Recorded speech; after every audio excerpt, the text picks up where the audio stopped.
Olá pessoal, como vocês estão? Espero que estejam todos bem, se cuidando e estudando, tá? Nós estamos na semana de revisão, nossa prova será dia 3 de dezembro, certo? Vocês terão 1 hora para responder todas as questões da prova de português. Na prova de português, eu escolhi colocar como assunto variedade linguística, figuras de linguagem, termos essenciais da oração, que vocês vêm trabalhando comigo desde o 7º ano, e o uso dos porquês, que também vem sendo trabalhado com vocês desde o 7º ano. Para falar a verdade, todos esses assuntos vocês já conhecem, tá? Mas hoje nós vamos revisar, que é para vocês fazerem a prova e tirarem uma nota maravilhosa. Lembrando a vocês que a prova é a prova do semestre. A nota que vocês tirarão nessa prova vai valer para a primeira e para a segunda unidade. A variedade linguística, tá? Que é um assunto que veio abordando no primeiro capítulo do caderno 1, ele vai trazer a linguagem culta versus a linguagem coloquial.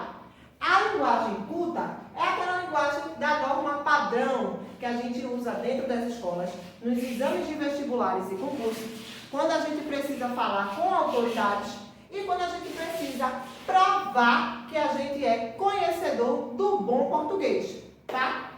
A linguagem coloquial é aquela que a gente o nome já diz, né? A gente usa no dia a dia, contrato com pessoas mais próximas, amigos, parentes, familiares, tá? Em situações que não exijam o uso da norma padrão da linguagem culta da língua. Entre esses e outros assuntos que existem dentro da variedade linguística, o falar certo versus o falar errado, só que não existe essa dicotomia entre a linguagem, tá?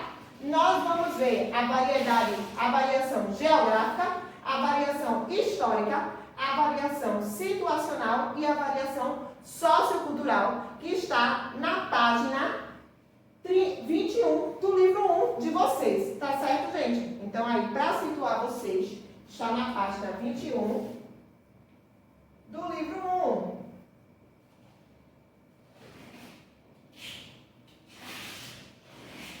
Esses esquemas aqui, eu preciso que vocês copiem no caderno para ajudar vocês a estudarem, tá? Então, assim, ó, a variação geográfica diz assim: aquela que acontece em função da região em que o falante vive. Tem coisas que são marcadas da nossa fala, como é o caso do oxente, é clássico nosso, nordestino, tá? Diz assim, ó, ainda, corresponde ao fato de que, em regiões distintas, as formas de uso da língua são bastante diversificadas. Também é comum perceber essa variação nos ambientes urbanos e rural, tá? A variação histórica, né? Aquela que está relacionada ao tempo, a época em que o falante vive. Esse tipo de variação mostra claramente que a nossa língua é viva e dinâmica e que ela se modifica com o passar do tempo e com base na forma como os falantes usam essa língua. Hoje em dia não se usa vós me seis, só usa você como forma, porque o uso do vós me ser foi decaindo em uso desde o tempo do imperador até os dias atuais. Tá ok, pessoal? Vamos lá para a situação situacional, que está na página 22. Diz assim: aquela que se dá em contextos específicos são as situações particulares e que acontece o ato comunicacional. Compreende as diferentes formas de uso da língua por um mesmo falante, em circunstâncias distintas de comunicação.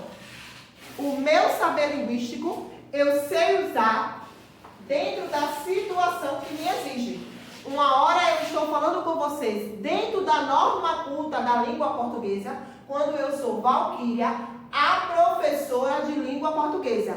E outra hora eu vou falar dentro da linguagem coloquial, quando eu sou Valquíria, que vocês encontram na rua, no supermercado, na padaria, certo, gente? E que não me exige uma situação formal e real do uso da língua, ok? A variação sociocultural, né? Podemos dizer assim, aquela que se vincula a aspectos sociais e culturais. que englobam a idade, o sexo, o nível de escolaridade, as condições socioeconômicas e o grupo social do qual o falante faz parte. Primeiro, a idade de vocês é diferente da idade da avó de vocês. Então, com certeza, ela tem um tipo de linguagem diferente da linguagem que vocês usam. A linguagem que vocês utilizam dentro da escola não é a mesma que você utiliza dentro do grupo da igreja. E a linguagem que vocês usam não é a mesma que a linguagem que o pessoal da primeira série vai usar. Por conta que o pessoal da primeira série, ele não tem um nível de escolaridade tão grande quanto o de vocês. Certo, gente? Então, essas são a parte da revisão de variedade linguística que vocês precisavam ver, tá? Qualquer coisa, vocês voltam lá na página 21 do livro para poder dinamificar, esses 4 tipos de variações que eu vou cobrar na prova. Vamos lá.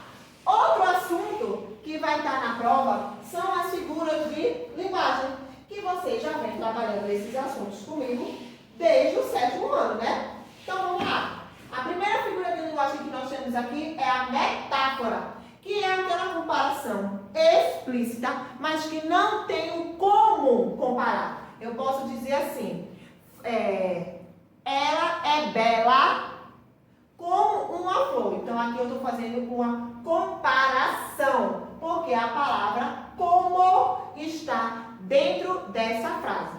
Já a metáfora, eu posso dizer assim: os poemas são pássaros que chegam, não se sabe de onde, e pousam no livro que lês, tá? Então, aí é um tipo de comparação, mas sem um termo comparativo. Tal, como, entenderam? Então, aí é a questão da metáfora. Outra figura de linguagem que nós temos é a personificação ou a prosopopeia, que é atribuir característica a humanas a seres inanimados, certo, gente? Então, aqui é a prosopopeia. A antítese consiste no uso de palavras, de expressões ou de ideias que se opõem.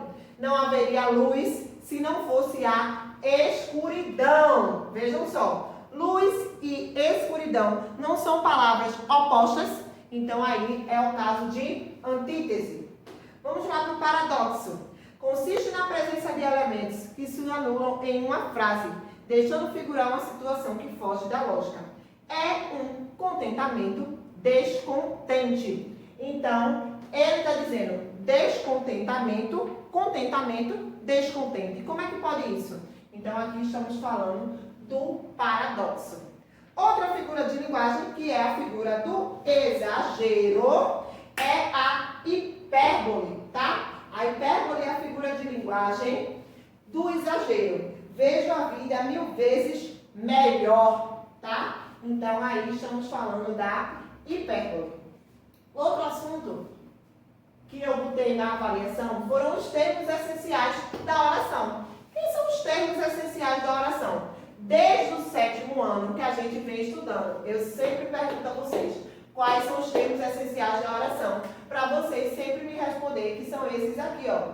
Sujeito e predicado. São os termos essenciais da oração. Se eu boto lá na prova, os alunos do 9º ano tiraram 10. Vamos lá? Os alunos do 9º ano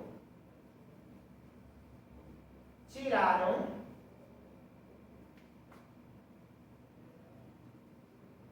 10 nas avaliações.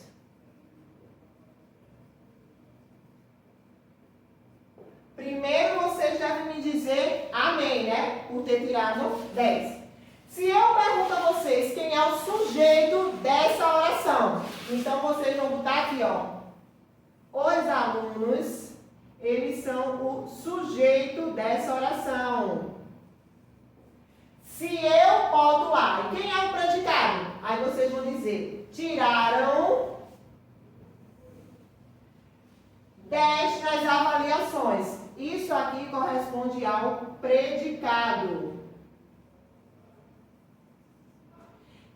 Mas tiraram não é verbo? Tiraram não é verbo? Sim. O verbo pertence ao predicado, tá? Então, se eu perguntar a vocês quem é o núcleo do sujeito, aí vocês vão me dizer que o núcleo do sujeito é os alunos. Eles são o núcleo do sujeito.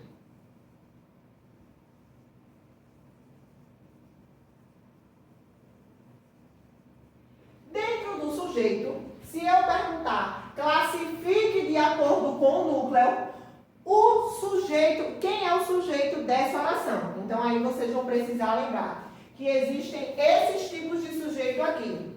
Sujeito simples, sujeito composto, sujeito indeterminado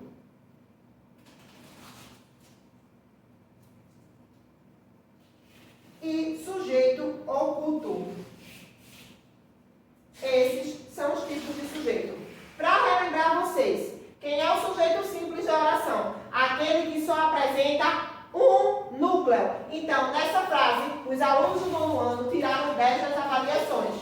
Os alunos do 9º ano são o sujeito. O núcleo do sujeito é alunos. Tiraram 10 das avaliações é o predicado. E essa frase é formada por um sujeito simples, porque só apresenta um núcleo. Sujeito composto é aquele que apresenta 2 ou mais núcleos de sujeito. O sujeito indeterminado é aquele que não aparece na frase, mas eu consigo identificar pelo contexto. Já o sujeito oculto é aquele que eu não consigo determinar, independente do contexto. Ok, pessoal? Então, essa é a nossa revisão, tá? Espero que vocês estudem bastante. Passe isso para o caderno e dentro desse vídeo também vai o uso dos porquês. Certo, meus amores? Beijos e só quero 10, viu? Vejam só. Aí agora a gente vai ver o uso dos porquês, tá? É um assunto que é recorrente no 7º, no 8º e também no 9º ano. E eu espero que dessa vez vocês aprendam definitivamente como usar esses quadros porquês aqui, certo? Que também vai ser cobrado na avaliação de vocês. O primeiro porquê, separados, são grafados separados e com acento. Ele é usado sempre no final de pergunta. Botem aí no caderno. Usado sempre em final de pergunta.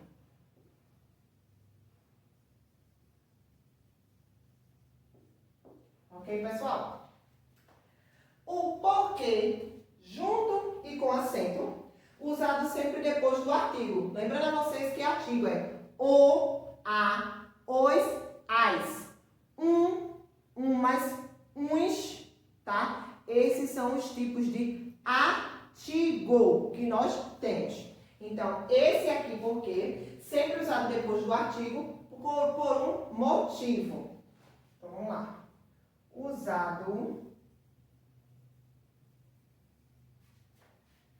sempre depois do artigo. Um motivo.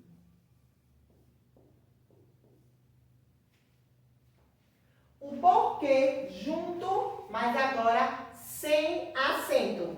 Ele é usado para resposta, explicação, tá? Então, vamos botar aqui. Usado para resposta, explicação,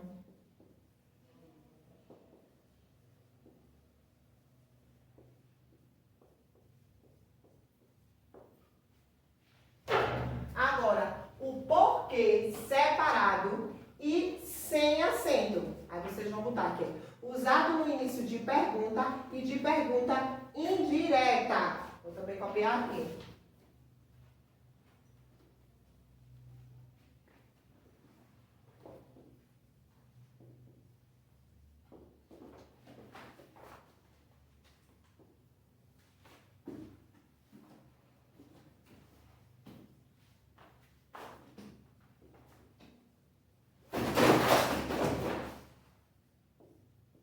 nada demais, só que o Bruno que derrubou todos os livros. Então, passem aí para o caderno de vocês, ok? E não deixem de estudar para as avaliações.